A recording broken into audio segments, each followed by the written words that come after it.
We seem to have a slight difficulty, Serah. I'm not sure why. Yeah, no, I think we are getting people now joining. This participants now. I see now. Okay, let's get going. I think people will catch up as we move along. So thank you very much for joining us. This is Shabir Musa, the family physician from the Department of Johannesburg. We basically are having this as our regular meeting of the Department of Family Medicine as a CPD meeting. Hopefully when you registered, you did get your MP number and details down. There was some difficulty with the link, but I think people are managing to get on board. I'm delighted to have Dr. Serah Swartbooi, an orthopedic surgeon from the Department of Orthopaedics in Chris Hani Baragwanath Hospital, academic hospital.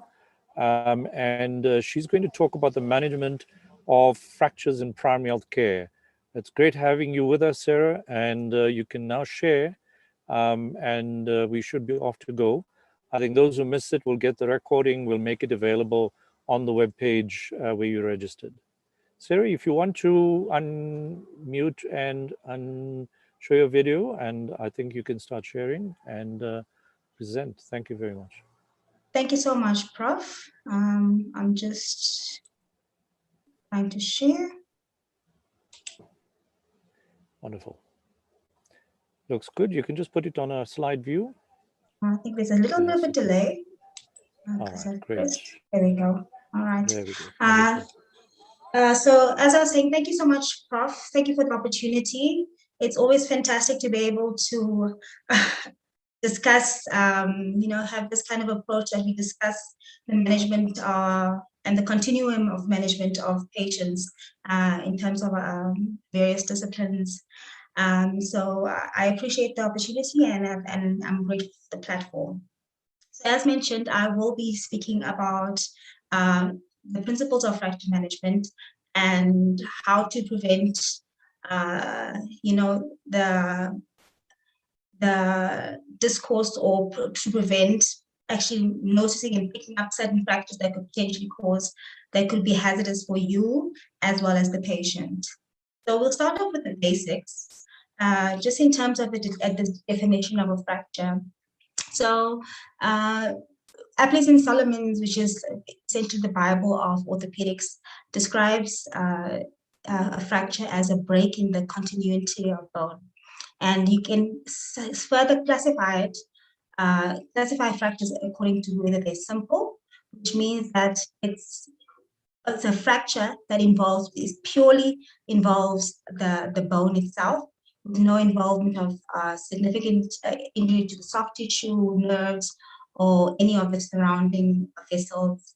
Or you can have a complex fracture, which means there's actually a fracture which has further injury to the surrounding soft tissue, such as typical fractures such as acetabulum, or the pelvis or the spine.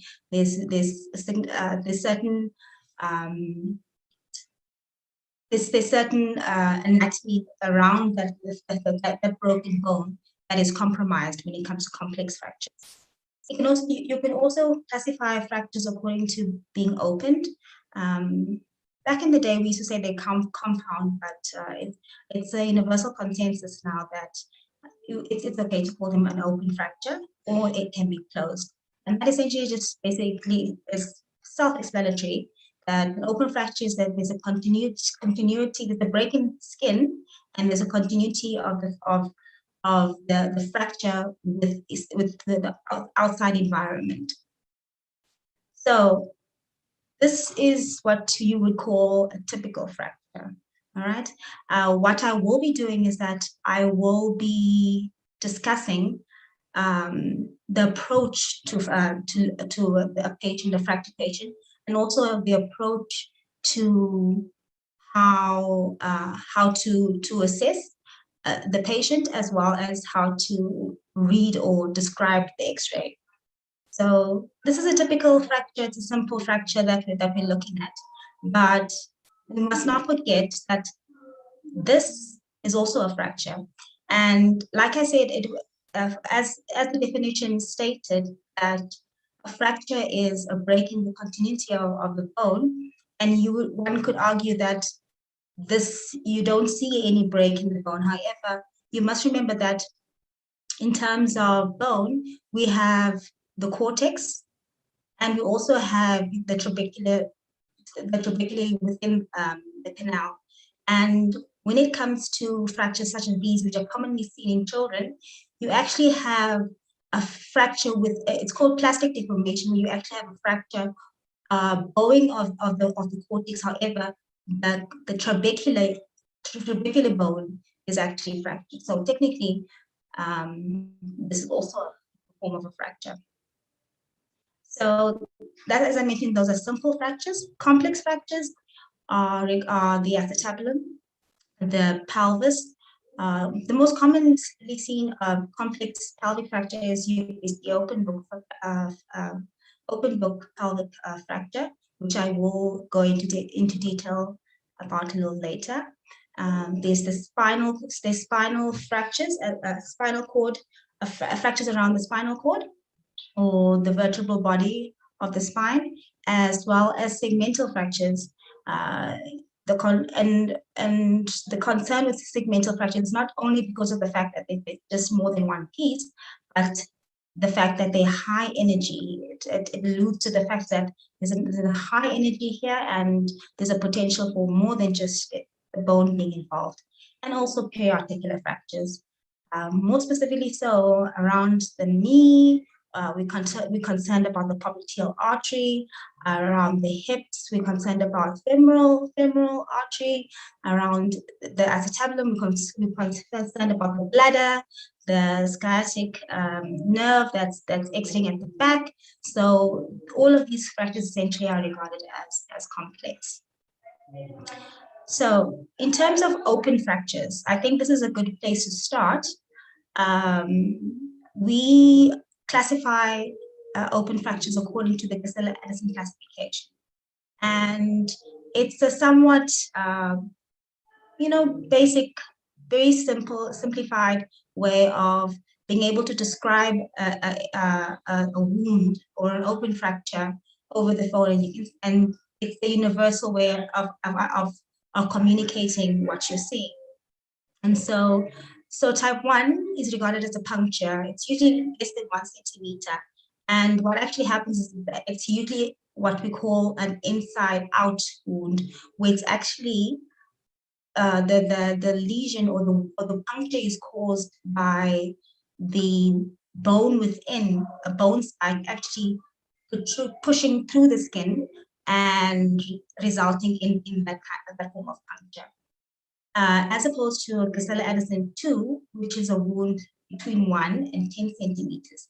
And these are usually caused by direct trauma, by the trauma itself. Type 3 actually has subsets where the wound is more than 10 centimeters.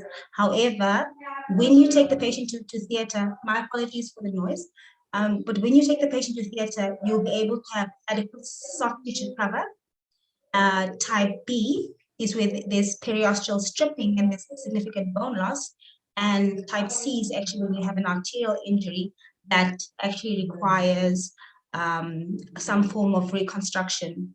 So this is a nice picture just basically showing you type A, type B, and type C of the three of Gustillo-Addison 3 of the Gustillo-Addison 3 classification.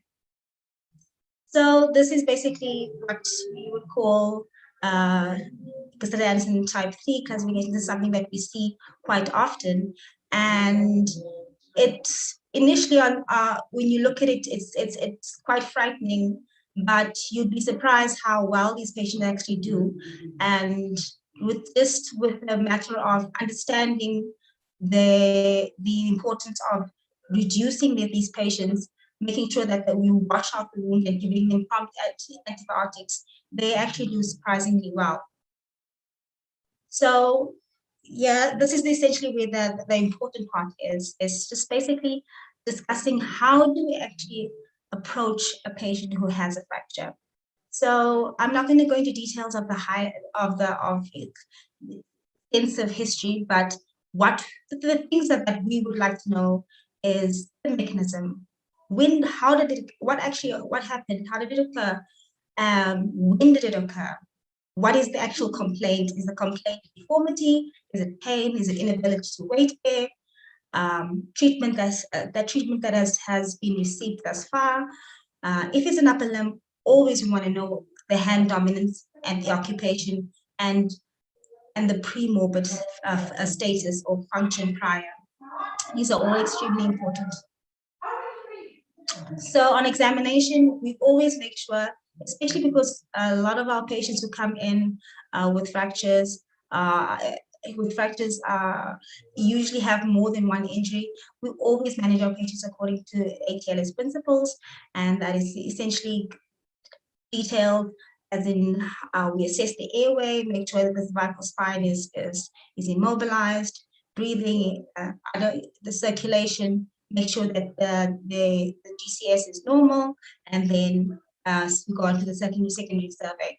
From there, it's important to assess your patient from head to toe, and especially when it comes to polytrauma patients, it's very easy to miss a swollen foot and overlook it because the patient is intubated, etc. But a secondary survey literally means from head to toe. You touch that patient, you look at every single digit, you look at it, you look behind the leg, you look everywhere.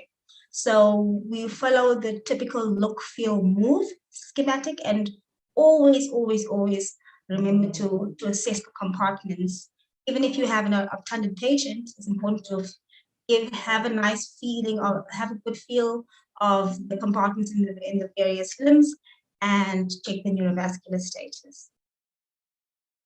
So in terms of investigations that you would do, number one for orthopedics is the X-rays. In terms of the X-rays itself, it's always we always allude to the rule of twos, and it's always two views, it's two joints, two limbs, and two occasions. So I don't know if I can, if there's anybody who wants to, I'd like it to be a little bit more interactive if it's possible at all. If it's possible at all that if I could ask, why do we want two views, and why do we need two joints? Why do we need two limbs, and why two occasions? Is it possible for anybody to answer? I think if people can use the chat, and please use the Q&A as well to ask questions, but perhaps you can use the reactions or just put up your hand and I can unmute you and allow you to speak. But I think if you just put in comments in the chat, unfortunately, it's a webinar format, so people can't quite unmute themselves, Serah. So just see if people respond, but if not, we can proceed. Sorry about that. All right. No, then I'll, not a problem at all. Then I'll just keep on going. So in terms of the reason why we want two views is because when you're looking at an X-ray, it's a two-dimensional picture, and you could easily look at a picture, an X-ray on an AP X-ray, and it can look extremely well aligned. However, having missed the lateral, you can potentially miss a significant angulation and displacement of a fracture. So it's always important to have two views. We'd like to see the joint above the fracture as well as below the fracture, because and span the entire involved long bone, if it is a long bone, because you want to see if there's any involvement of those joints. We also want, occasionally you want two limbs. God has blessed us God has blessed us to make sure that it's symmetrical, purely just for the orthopods, so that we're able to compare. But it's important. It's important to have X-rays of two limbs, especially in children, because there's been many a times where you look at an X-ray and you think to yourself, oh, this is think it's fractured. I think that the distal radius is fractured. And by simply doing an X-ray of the contralateral side, you'll be able to say, okay, oh no, this is actually just the growth plate. Especially around the elbow, around the ankles, sometimes it is very difficult to tell. So when you're unsure, it's always good to have X-ray of the contralateral side so that you're able to view and compare. And then there's also two occasions. This is important because there's certain fractures that when they appear as what we call an occult, where the patient is complaining of classical symptoms, such as a good example is the scaphoid, where the patient will have typical pain in the anatomical snap box. There'll be some swelling, but when you do all your views and you do not see a fracture. So the safest thing to do is that if you feel that there's a possibility that there is a fracture at that time, immobilize that patient how you feel is best, and then you see them in 2 weeks' time. If there is indeed a fracture, by then there'd be periosteal reaction, there'll be osteoblasts starting to lay down bone, osteoclasts starting to, resorb some of the bone. So there'll be a bit of some periosteal reaction. So you'll see a nice sclerotic or fracture or line within the scaphoid. So it's always good. And also, not only for that reason, also to assess whether you're happy with your reduction or the alignment of that limb. So two occasions: one, because there's a possibility that the fracture hasn't revealed itself as yet. Two, you want to assess your degree of alignment. You initially were happy. You're concerned about this patient that is going to wait there. Bring him back within a week and have a look, have a second look at your X-ray. So those are essentially the rules of twos that we use for these patients. And then in terms of the approach to an orthopedic X-ray, I just wrote down a few steps that I think are pertinent. Step one, always patient demographics. Make sure it's the correct patient. It's so easy to pick up an X-ray of an ankle and assume that it is the patient's X-ray, but check patient that it's the correct patient. It's the correct X-ray at that time. It's the X-ray that was done today, or it's the X-ray that was done whenever you want to look at a previous X-ray. Just make sure that you're correlating the time as to when the X-ray is done and which X-ray you're actually looking for. So correct patient, correct time, name, the date of birth, hospital number should all be correct. And also make sure that it's the correct limb that you're actually looking at. Step two, is the X-ray actually adequate? By that we mean the rules of twos. All right. Step three is actually now describing the X-ray, and this is the fun part. So firstly, we look at the location. What bone is it? And where exactly within the bone? And it's nice, and orthopedics is very simplistic. It's either in the epiphysis, it's either in the metaphysis or the diaphysis. And we usually divide, especially in the long bones, we usually divide our fracture, our long bones into thirds. So you have your proximal third, your middle third, and your distal third. Then you look at the pattern of the fracture and its characteristics. So there's many ways, depending on how the mechanism of injury, there's various patterns of fractures that you get. There's transverse, there's oblique, spiral, segmental, comminuted, and there's intra-articular patterns, as well as avulsion fractures. And most importantly is the degree of displacement. If you want to speak to an orthopedic surgeon or even just a general colleague, it's always good to be able to explain what form of displacement you're seeing, and we will go into a little bit of how we go about actually describing that. But the mnemonic that we use is LARA. Lastly, you assess your soft tissues. That includes the degree of swelling, because that should tell you that there's something sinister going on if there's significant swelling, if it's closed. And also, you can also see whether there's an open fracture purely just on your X-ray by looking to see, is there actually bone protruding here, or is the fracture spike beyond the soft tissue that you're seeing? So just quickly, just to speak about the different fracture patterns, as I mentioned, there's transverse, there's short oblique, there's long oblique, there's spiral, comminuted, segmental, have your avulsion fractures as mentioned. And an avulsion fracture essentially is when you have a tendon or a ligament that's attached to a specific point, and when there's a pulling mechanism, the avulsion or the injury occurs within the bone as opposed to it failing within the tendon or in the ligament itself.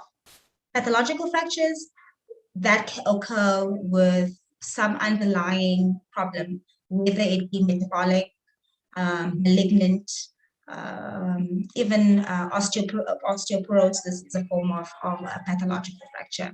And then you have your stress fractures. And your stress fractures are essentially fatigue fractures, where the bone has been recurrently loaded to the point of failure. And the classic example is in the military, where the soldiers will be marching and they'd actually sustain stress fractures to the second metatarsal due to the significant amount of marching. And that's just because of the repetitive loading of the bone that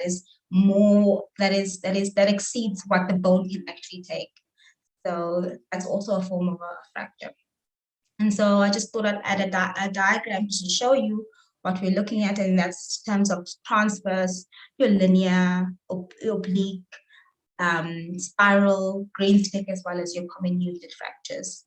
All right, so that's the wording more or less that we use in terms of fractures. Displacement, our favorite, we use LARA. Prof likes to say that he had a girlfriend named Lara, and that's how he remembers how to use it. But in terms of LARA, L stands for length, which is whether is the bone that's fractured shortened or distracted.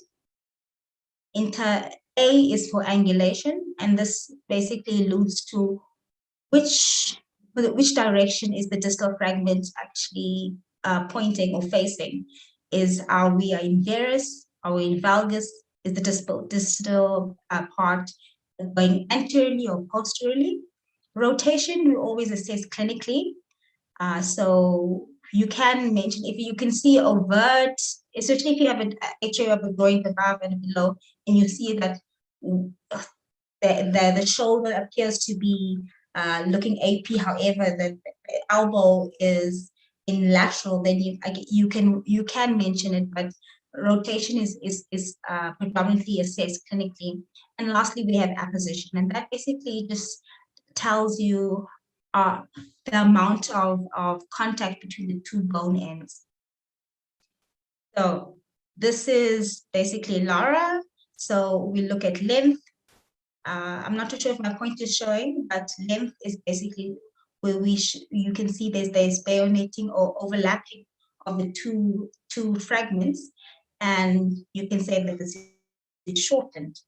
Secondly, we look at angulation. Like I mentioned, this is the angulation. We look at the distal fragment, and you can say this femur fracture is laterally angulated. There's lateral angulation of the fragment. With rotation, as I mentioned, we'll assess clinically, and then there's apposition. And apposition is the two bone ends. How much, to what degree are they actually touching, are the bone ends actually touching? And this is assessed both on AP and lateral. So this picture, this femur, you can see there is no apposition at all. So as mentioned, We exclude life-threatening injuries. We assess the neurovascular status, rule of twos, make a clinical diagnosis. For example, I have a closed comminuted tibia fracture. So that's really that's really how simple it actually is. So in terms of management of these patients, initial management, we give analgesia, we mobilize and we splint the limb. Not only does this prevent further damage to your surrounding soft tissues, it also is a form of pain management. Elevation is key, so you can prevent significant swelling as well as a possible compartment syndrome just by elevating the limb. And then you decide on your definitive management, how you're going to immobilize this patient. Does the patient need traction versus a cast, etc. So now the big question is when to refer. So it's important that we know how to reduce certain fractures. And the beauty of I keep saying this, that orthopedics is so beautiful, is that, I mean, if the limb is facing is in lateral angulation, you just push it medially and it's straight again. So it's important to make the limb straight and then apply your splint in a well-aligned manner. So when you feel that you've applied your splint and you're not happy that this limb appears to be well reduced, or when you apply it and you can feel that it's extremely unstable, it's important that you do refer these patients. All patients with any form of complication, whether it be neurovascular fallout, a vascular fallout or neurological fallout, must be referred immediately. All complex fractures, as mentioned, need to be seen by an orthopedic surgeon as soon as possible. Any severely displaced fractures or open fractures, or periarticular fractures, as well as fractures, as mentioned, with any form of compromise. Fractures that can wait a little while are fractures where this fracture, this patient is presenting a month down the line, and you've tried your form of immobilization, it hasn't worked. Then these are the fractures that can be referred to us a little bit later, the ones where you feel that there's some potential for healing, but it's much slower than you anticipated, or there's no healing whatsoever, or it has healed, but it's not looking straight at all. So those can be referred at a later stage. So just to recap, we look at the bone that's involved. So we look at the patient demographics. We look at the bone that's involved. We assess which part of the bone is the fracture pattern, and then we go on to LARA, describing the length, the angulation. Rotation is only assessed clinically, and then we look at position as well. So I don't know, Prof, I don't know if there's anybody who's able to speak to me on the chat as to what they see. We can ask people to pick up their hand, and I'm going to call out some of the registrars. Dr. Ali Gaderi, don't you want to use this opportunity to share some of your insights? I'll just try and find registrars in family medicine who I see here, but I don't hi, Prof. Yes. Do you want to help? I think Dr. Swartbooi would love some interaction. So if you can help respond, I think, Serah, what did you want? You wanted her to respond to the I would just like to hear the approach in terms of what we've just discussed. What are your thoughts about the approach, Anne? Yeah, I thought she wanted me to try to describe this fracture. Yes, I do. Yes, please go for it. Yeah. Okay, let me try. Using the principles she's just told you now. Yes. Choose and LARA. So I don't know whether it's open or closed. It was just the X-ray, and then so looking at the length, so there's the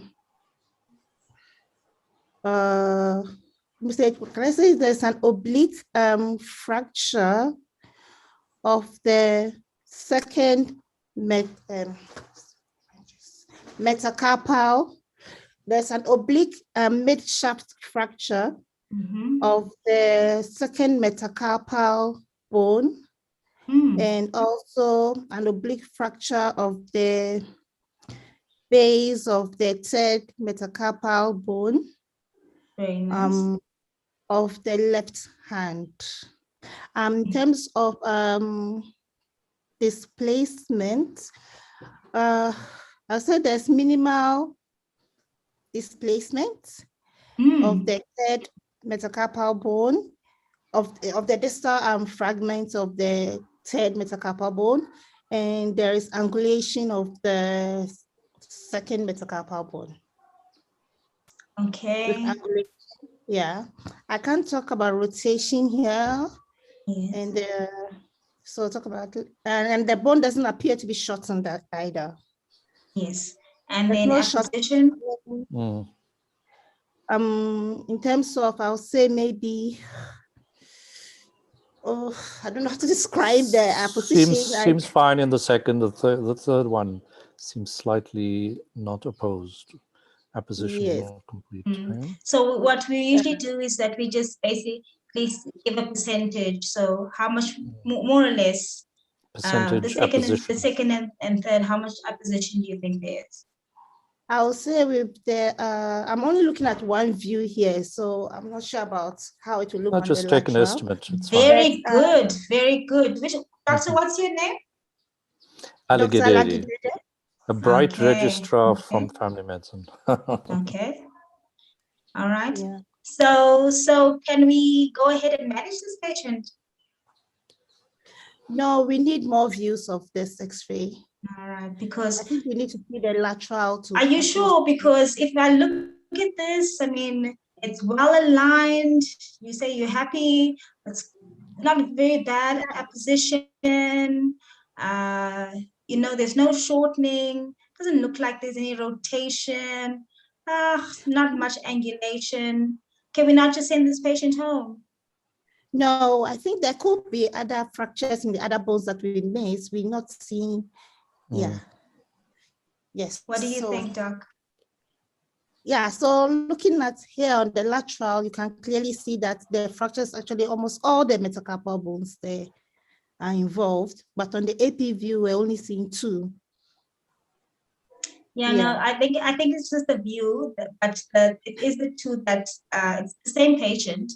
But yeah, you can see the significant amount of soft tissue swelling, the amount of displacement, significant displacement that's present with this in terms of this X-ray.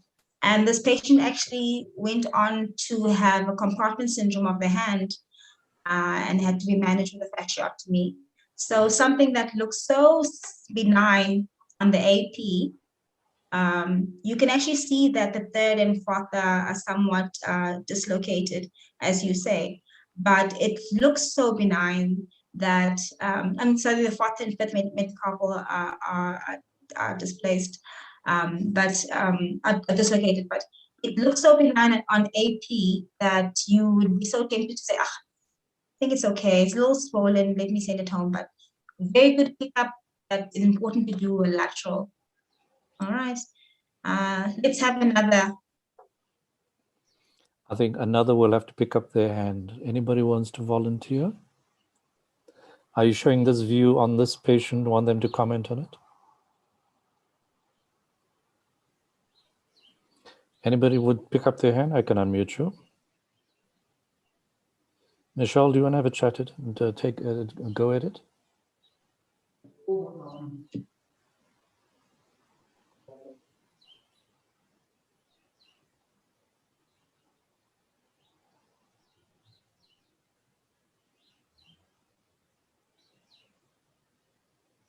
we here to learn, so there's know. no wrong or any or right or anything of the sort. So. Dr. Nkera, do you want to have a shot at it? You wanted to comment on this?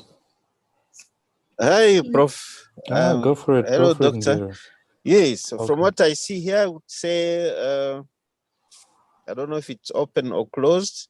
Distal radius, sorry? Yes, thanks. Thanks for the invitation. I'm in here and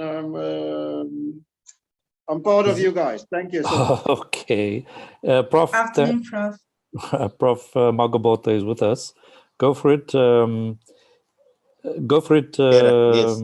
Dr. Yes. Nkera, go for it. So I was saying it's open or closed, I don't know. Distal radius with some impaction and lateral displacement of the distal part of the fracture. On this view, from what I can see, there would be some shortening. The length of the radial styloid is not where it should be. It's straighter than it should be. I think we need another view for a more complete description. Yeah. Okay. So distal radius, okay. Same, it's a distal radial fracture with impaction, and I can't see the displacement. Can't talk of rotation. Yeah, there's a posterior displacement. Yes, posterior displacement on this view. So lateral, you're showing it. A posterior displacement. Now, I don't know if there could be a better view, a better lateral view. No, this is all you get. Okay, So in terms of your yes. displacement, remember we discussed the displacement is that we break it up into your LARA. Remember, so you mentioned shortening on your AP. You can mention it again on your lateral as well. So it's the length with it. You say it's impacted, which means it's most likely shortening. You look at the degree of angulation. What do you think?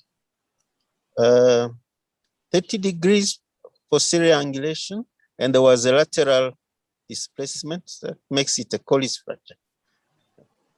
Very good, and it's got that typical dinner fork deformity. Hey, just one thing, when it comes to the forearm, we don't know which is back or front. We can't say posterior versus, I mean, because you can pronate and supinate your hand, and then the back becomes the front and the front becomes the back. So always rather use a dorsal or volar. Okay. In the hand, Okay. it can be plantar or dorsal as well. Okay, so great. Thank you. all right, so you're basically saying that you're seeing dorsal angulation of that distal fragment, correct? Correct, yes. So this is just basically to reiterate the importance of actually having views that you can potentially send a patient home and it can end up with significant amount of morbidity because of the fact that we're not having a look at looking at both the AP and the lateral, looking at both the joint above, both the joint below. So those are all things that I want you to be able to take away from this, is that you look at the patient, is the correct patient, is this the correct limb, is this the right, was this taken today or was this last month? Then we say, okay, fine, is it adequate, these x-rays? Do I have both the AP, do I have any lateral? Do I need more than that? And you're not wrong, Doc, to say, actually, I actually want more. Maybe I'll get a better view if I splint it first and then try and do another x-ray. So you're actually not wrong to say that I'd actually want better x-rays because I'm not happy with it.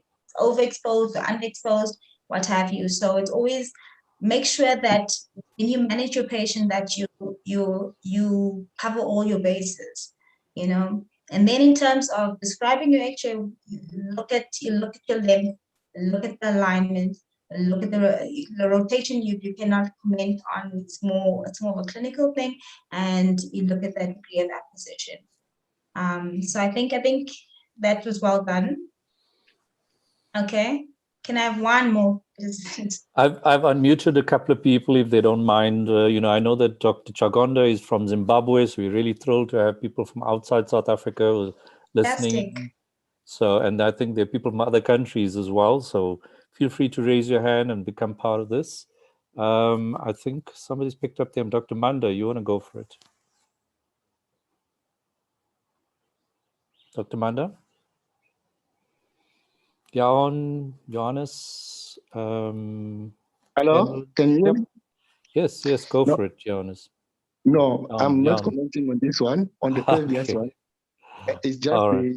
the rule of two. The views on the second view, we didn't see the elbow of that initial joints. fracture. They're just to see. Yeah, true. Very good. Because Yes. we can have any dislocations on the elbow side. So we should apply also the rule of two. Absolutely. Okay, so Two tell sides me about this one. Yeah, go for it, Dr. Manda. Okay, no, here I can just see on it's still the radius. There's a fracture there, what I can see there. And then is in terms of if we have to apply LARA, we'll see that is look like a transversal fracture, no displacement, no rotations, or either position is almost 100%. That's what I can see for. Okay, so what's your plan? My plan in this case, it will be just to what you can say, to put a plaster and therefore. Perhaps you need another view as well, like you were just saying. Oh, Prof, wait, give him a chance. Okay. Yeah, that is one thing. And then I needed to see also here, I can see on the wrist as well, the view is not very clear. I don't know if there's no any dislocation there. I'll refer to the other views. I'm going to just to give me a better views of every these two joints. Yeah. Okay, Doc. So you want a better view because we almost sent this patient home. What's your thoughts now? Exactly. As you can see here, their positions is almost maybe 5% or 10%, what is not great. It requires reductions. And then maybe if it's not good, if I don't make it, I'll refer the patient. If the reduction is not good, they have to refer this patient for further management. All right.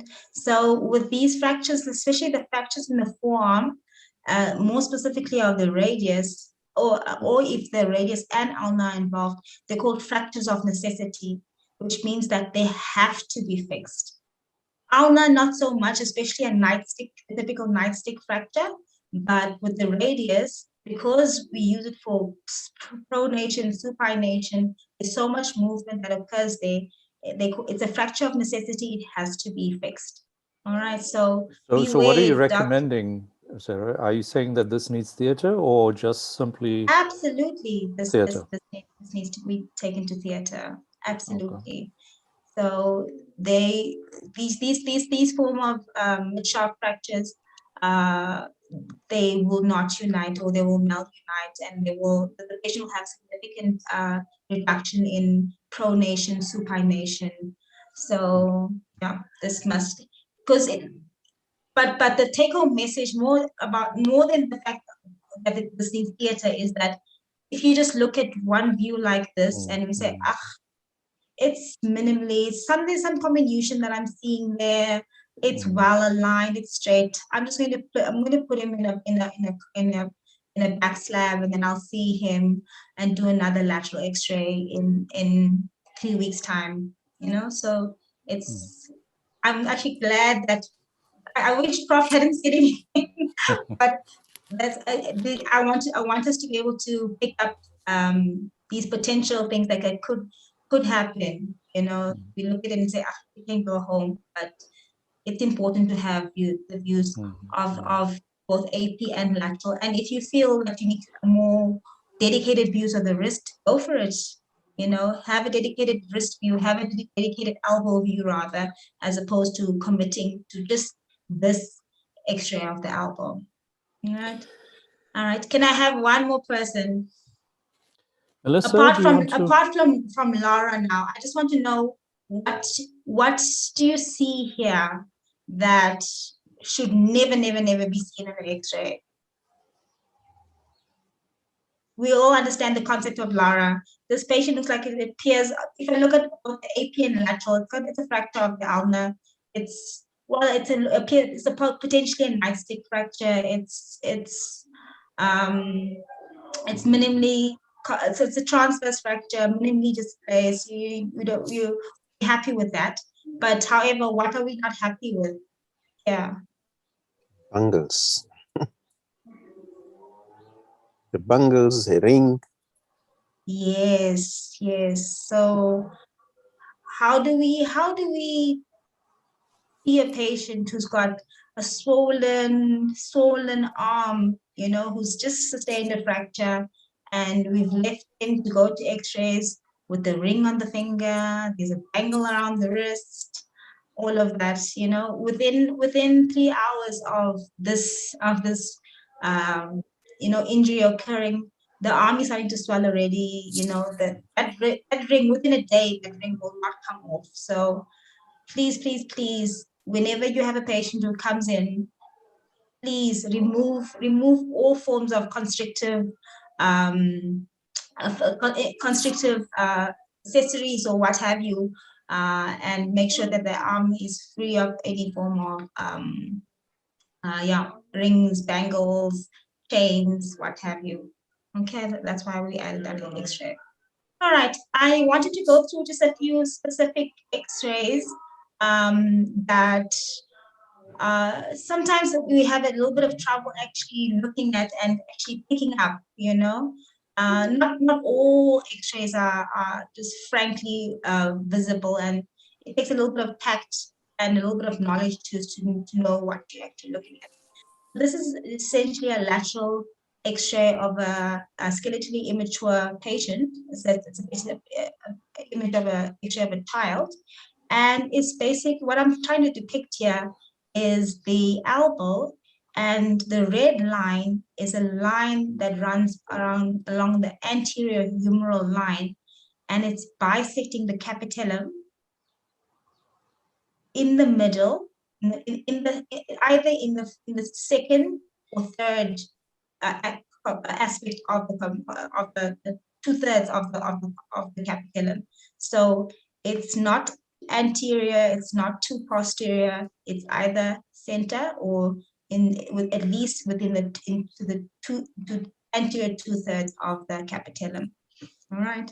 So if I take something like this is the same form of fracture, we can all clearly see that this is a fracture. You know, the anterior humeral line is completely, I mean, the capitellum is sitting completely posteriorly. Posteriorly, you can see the condyles are posterior. So nobody can deny that this is definitely a fracture. However, this is the same kind form of injury, which is just as important to pick up. Sorry, this is just the lateral. But the same form of injury can also come in looking more or less like this. Can I have anybody who wants to have a stab at this X-ray?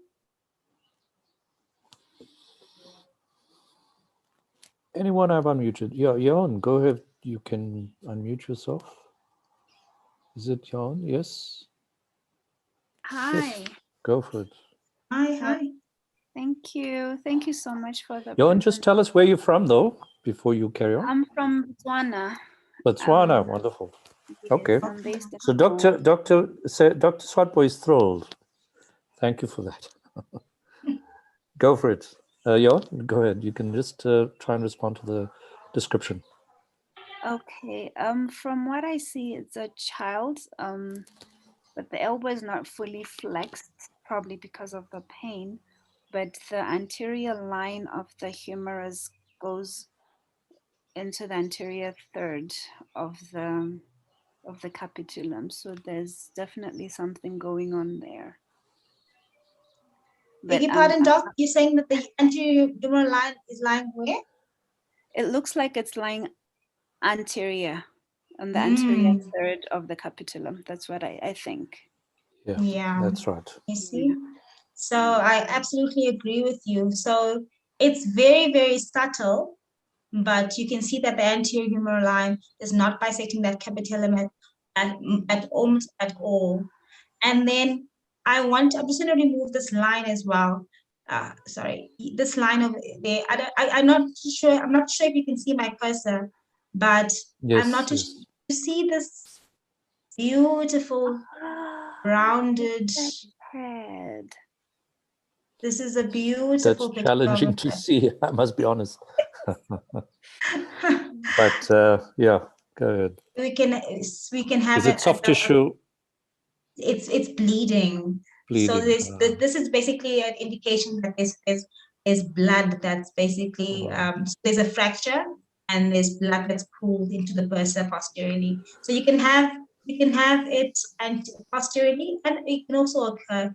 It's more commonly seen anteriorly, but this is a beautiful picture of it's such a subtle sign, you know, and we can potentially send this patient home and he can fall again and then he'll come back looking like this, you know. So it's important that this is the AP of that same patient, and all you see is this slight line across the condyles, and you think to yourself, possibly maybe a growth plate, you know. Look at this. He's swollen, but I think it's okay. And potentially you can send this patient home. So that's a nice trick to look at the anterior humeral line, look for the presence of the fat pad. And if you also just look at the significant amount of soft tissue swelling, I mean, this is a 7-year-old and the arm is so significantly swelling, that should tell you that, you know, I'm not happy. Let me just call my local orthopedic surgeon and tell him that I see that the anterior humeral line is not bisecting the capitulum and there's a fat pad here. Oh gosh, why is it saying that now?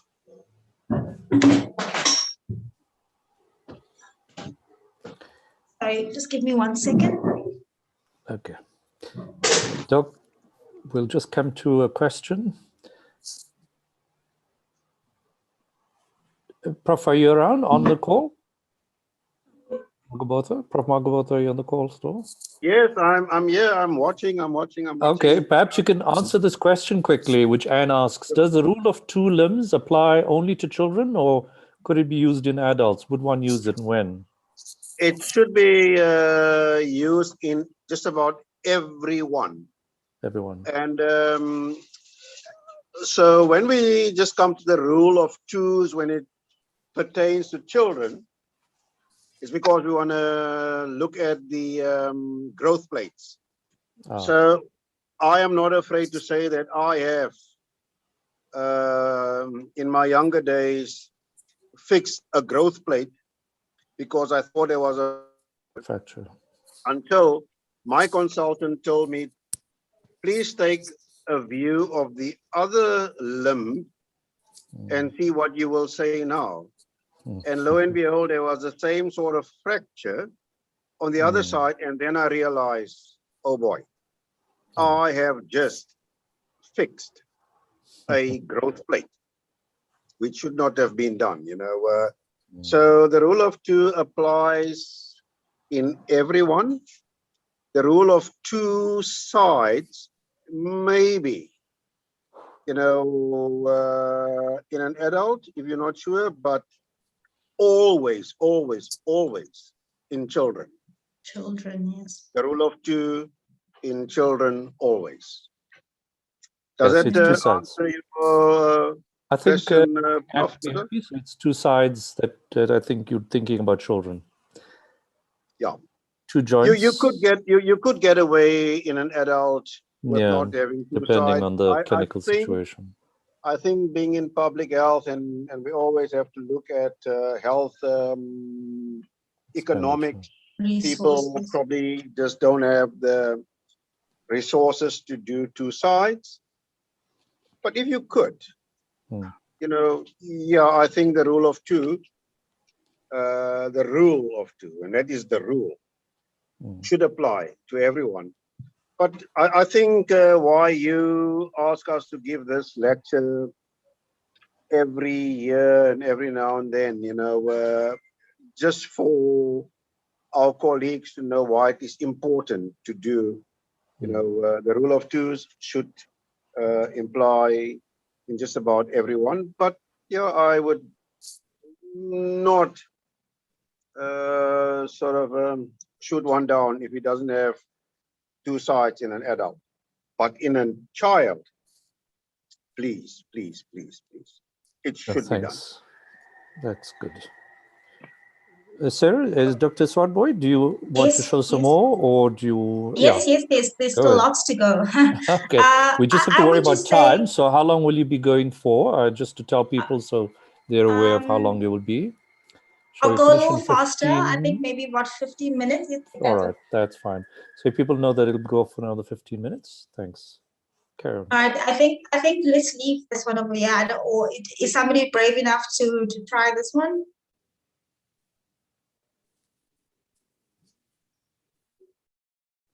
Okay, if all I want to know is, do you think that this is a simple fracture versus a complex fracture? And if just that one question, and then I'll ask further questions on that. You don't have to describe the X-ray. Anyone? It's a complex fracture. The complex fracture. Okay, and why do you say so? Because it's a segmental fracture. So there's a proximal aspect and a distal aspect, and with a bone fragment in between. So that's a segmented fracture. Absolutely. And then remember, we mentioned that a simple fracture is just isolated to the bone itself, correct? Yes. So in terms of this fracture here, a significant amount of displacement, more specifically around the distal fragment. What do you think, what could possibly be ended around there?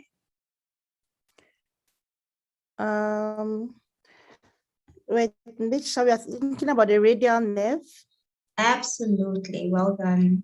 Absolutely. So the radial nerve, classically, this is called a Halston-Lewis fracture. So it's an oblique fracture of the distal third of the humerus.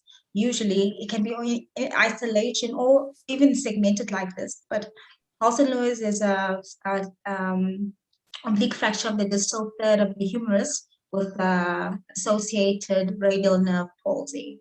So radial nerve is important to look at, but what else? I mean, if you look at the amount of comminution, what else are we concerned about here?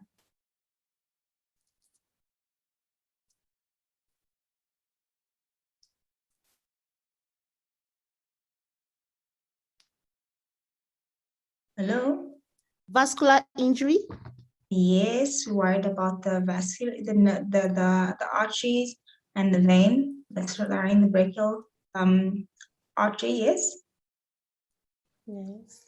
And then you also worry that it needs to be reduced to save the vessels and the nerve and the healing. Like if it left like this, there'll be soft tissue in between the fracture fragments, which will affect healing. Yes, but you're also worried about the compartments, eh? Compartments. Yes, you must always fill the compartments. And as you mentioned, good neurovascular assessment. All right. Okay, so this is just X-ray, just depicting what the take-home message was in terms of this X-ray, was just showing that this is, it looks like just a benign ankle fracture. There's some soft tissue swelling. And yes, it is displaced. However, the concern here is that the importance of actually reducing this. I think we've all been through orthopedics at one stage as students, and we've seen that, you know, you have to realign the bone. In most fractures, it's the patient always does better if you realign the bone.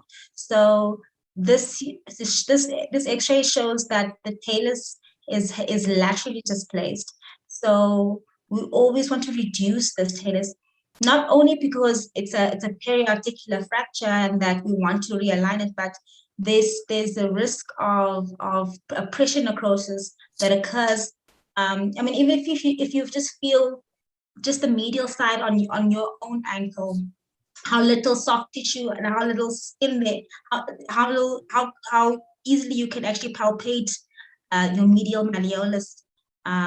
So you can imagine that with this, if there's a significant amount of displacement, it's really, really easy to get pressure necrosis from the bone pushing on that medial aspect. So not only is it good to realign it for the joint itself, is to prevent converting which is a closed fracture, into a potential open fracture. All right, and that's simply just by pushing it back, it almost looks like the fractures are not even there. So it's important that you do, when you apply your cast, when you apply your form of back slab, that you actually do push it back into place. And like I said, if it's facing out, you push it in. If it's facing in, you push it out. And you just literally just try and realign it. Okay. And like as mentioned before, if you're not happy with your reduction, you refer the patient immediately. All right. Okay. This is just I'll skip through some of these. But I just wanted to just speak about this. This is one of the very important forms of injuries. They actually call this a life-changing injury. It's a pillar fracture, and it's an intra-articular fracture involving the distal tibia. And these patients are, when these injuries occurs, they're essentially never ever the same. This is a complex injury, and it needs significant amount of intervention. So these patients not only are at risk of compartment syndrome, of neurovascular injury, they also have potentially soft tissue. They actually even say that this is a soft tissue injury with bony involvement. So these are, when you see any form of fracture like this, please send to us immediately. All right. And then just wanted to show a picture of a patella fracture. It's the transverse fracture of the patella. It looks benign, you know, it looks like minimally displaced. I mean, minimal displacement with a small gap, but this patient has completely lost the extensor mechanism. And if you send this patient home in a cast, he'll come back with a non-union after 6 to 8 weeks from seeing him, and he'll not be able to extend that knee at all. So it's important that you actually know that the extensor mechanism has been lost when there's a patellar fracture, especially when there's gapping. So way to assess it is just ask the patient to extend the knee, and then if they have no extensor mechanism, you know that this patient must come to orthopedics. All right, I'll skip through some of these. Another very important one is a neck of femur fracture. Neck of femur fractures are important not only because they are involving an elderly patient, or you know, it's actually a form of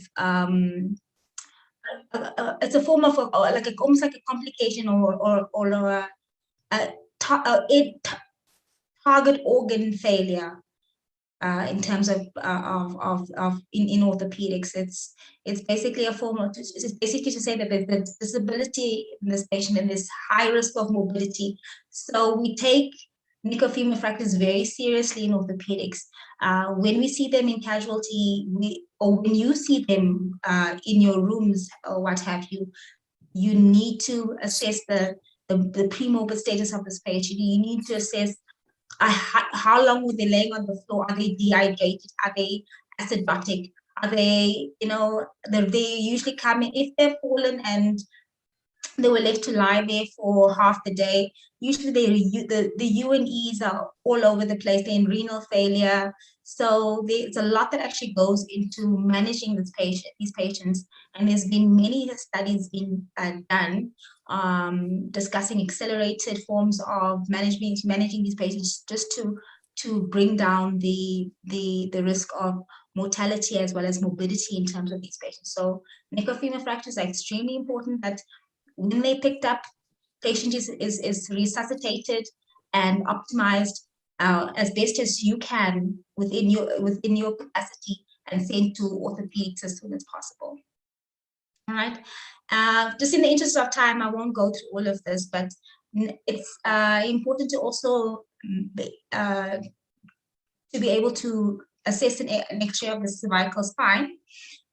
This like as Prof said, I will send this PowerPoint presentation to Prof, and then Prof will dispense it. But we basically look at just the anterior humeral line, posterior humeral line, spinal laminar line, and the spine, and as well as the spinous process line. And because sometimes even when I was a junior registrar, when I get an X-ray, I'd be so frightened. And I'll be like, I'm not too sure what I'm seeing, and I think just by looking at these 4 lines, we can just assess and see, okay, are they looking collinear? Are they looking all straight? I'm looking at the anterior aspect of the vertebra. I'm looking at the posterior aspect of the vertebra. I'm looking at the spinal laminar line, and I'm looking at the spinous processes. If I see a step or a gap or loss, so one is just looking more anterior than the other, then you can say I'm seeing anterior displacement between C3 and C4, and I'm not happy to send this patient home. So I thought I'd just add that in quickly. So this is a classic example where you can say there's definitely loss of alignment here, and if you follow your vertebral lines as mentioned, you can just easily say, okay, I'm seeing that there is some form of displacement here. I cannot send this patient home, and this is actually a life-threatening injury potentially, and can result in quadriplegia and even death. So definitely, it's important to be able to look at your X-rays. This one also looks very benign, but if you follow the lines, you can see there's loss of the normal lordosis of the spine, and you just say, I'm not happy to send this patient home. I think that it should be reviewed by an orthopedic surgeon. Small, just quick, just to add, I think that I just added these X-rays just to show that Lisfranc injuries, I think, is something that every physician should know about, because it is so commonly missed. And all you need to do is just look for the loss of collinearity between the tarsal bones. And if you follow the cursor on the right-hand side and you look at the medial aspect of the second metatarsal, you can see it's nice and uniform with the middle cuneiform, as opposed to the other side where you can see there's some gapping here, and you can see that they're not collinear. All right. And same thing with your oblique, you can see that this medial cuneiform is nice and collinear. So this is just a nice way for you to say, okay, fine, they're not looking straight to me. These lines aren't looking straight. I'd rather send this patient to an orthopedic surgeon just to double check and reassess, because these are actually, should they be missed, I mean, there's a significant amount of morbidity that comes with these Lisfranc injuries. And also, I thought I'd add the carpal bones. Carpal bones, everyone's afraid of. I think the quickest and easiest trick is just to look at what we call glueless lines. It's literally 3 lines that can be drawn across all 3 across the carpal bones, and they're literally all collinear. And if you can follow my cursor, you can just say, okay, fine. I don't really know the bones that are in the wrist, but they all should have like a nice rounded circle, a nice rounded semicircle. And I think that this looks okay. I think the patient can go home, or there's no abnormality here. I mean, if you look at something like this, you can see that you can't follow the normal Galula slides. You can't see really what's where. This should just say to you that something's abnormal here. It needs to be referred. All right. And then I just added pelvic fractures. It's important that if you have a patient that has a massive pelvic fracture, that you bind the pelvis. And we usually just bind the pelvis by just taking a sheet and making sure that you place it around the greater tuberosities of the hips, and you tighten it, and you'll see that in terms of an open book fracture, which is the most common form of pelvic injury, you can significantly close that capacious space and actually prevent further bleeding with these patients. And then you send to us, we would essentially apply an X-fix. Last but not least is compartment syndrome. Back in the day, they used to teach us that we look for specific signs. Does anybody recall the signs that we actually, what we used to look for in terms of the 5 Ps?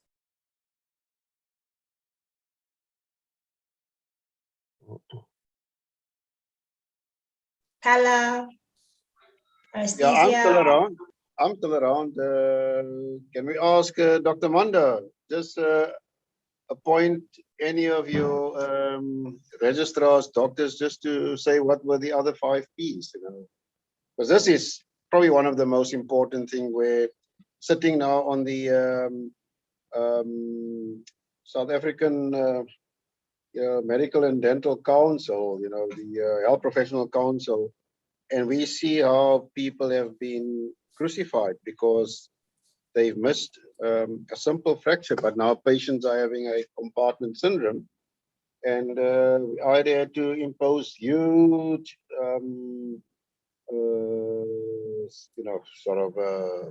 not punishment, but and it's at times when we say now some guys are dangerous doctors. The 5 Ps, Dr. Manda.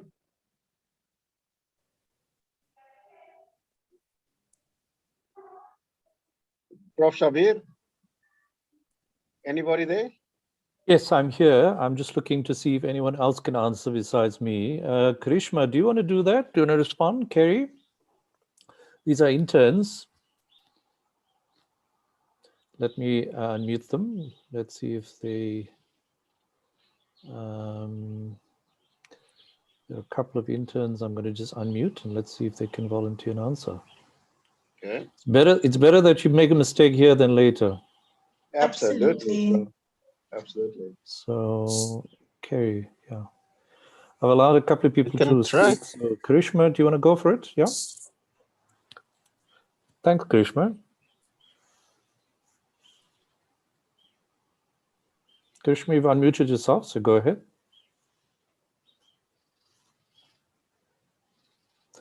Yeah, we will send the full presentation out. Okay, thanks, Prof. So, Sarah, go ahead. I can try. Yes, go ahead, Dr. Nkera. There will be pain. There will be pallor. Maybe pulselessness, paralysis. What's the other one? I can't remember the other one. Paresthesia? Paresthesia. Yes, paresthesia. Yes, lack of sensitivity. Yes. They also added a 6 P, poikilothermia, which basically means that the limb is cold. But the problem with that is that if you're getting to the point where there's pulselessness, you basically hello? Sorry, I'm not sure who's speaking, but go ahead, Sarah. So the problem with those 5 P's is that if we're waiting we're sitting on a potential compartment syndrome and we're waiting to see, oh, does this patient actually have no pulse now, or is the leg completely white? You know, you've missed the boat. So so they changed the mnemonic essentially to pain. And when we say pain, we talk about pain that's not in keeping with the fracture. So this is a terrible fracture, but if you place him in a splint and you give him some analgesia, he should settle down, and you elevate him, he'll settle down somewhat, and he'll be a bit uncomfortable, but he'll be quiet. A patient with a compartment syndrome will be howling and screaming, and you'll be wondering, but I mean, I've given you something. Why is he still so upset? Why is he still so uncomfortable? The first thing that should jump to your mind is there's a potential compartment syndrome here happening. Let me cut open the cast or the plaster, and let me have a look. Right. So first one is pain that's not in keeping with the injury. Then there's pain despite the administration of analgesia, and there's pain with passive stretch. And when we say passive stretch, is that with this kind of patient, all you do is literally just extend or you dorsiflex the big toe, and they will literally hit the roof. So rather rely on these three pains as opposed to waiting for the limb to get cold, white, numb, and all of that before you diagnose compartment syndrome, because the whole point is to actually go and relieve the compartment so that they can revascularize, and that we can actually salvage the limb thereafter. And ask the question, Serah, about whether you can have compartment syndrome without a fracture. Without a fracture, I suppose you can have any other. So there's many ways. So you can have a compartment syndrome without a fracture. There's intrinsic causes, and there's intrinsic causes and extrinsic causes of compartment syndrome. So a tight cast is the most common cause of a compartment syndrome in orthopedics. So if you apply a cast for whatever reason, even if there was no fracture, so any form of really tight bandage or plaster of some sort will result in you actually the same condition causing compartment syndrome. Burns causes they can have compartment syndromes. Without fractures, but with us mostly it's more trauma related. But yes, compartment syndrome can occur without a fracture. Can I answer that as well? Yes, Prof? go ahead. Go ahead, Prof. You can have. We've seen it very often when people having rupture of the gastrocnemius muscles. You know, either due to direct injury, where a rugby player has been kicked on the on the shin, on the calf, or indirect. You know, guys in the gym picking up a huge amount of weight. You know, trying to bench press whatever, and just rupture a tendon or just tear a muscle.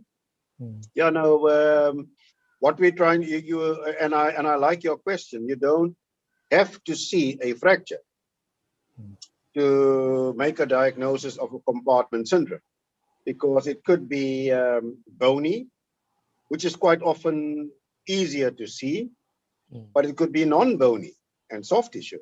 Yes. So I think, you know, to all our colleagues out there, it is to examine the patient, and examine the patient for all these and look for these signs. Yes, Sarah's right. You know, you have all these other, but you know, you do get it with just simple muscle belly ruptures, and they can bleed into that compartment quite profusely. Thanks. Yeah. Thanks. Okay, and then the last thing I just wanted to add is a non-union.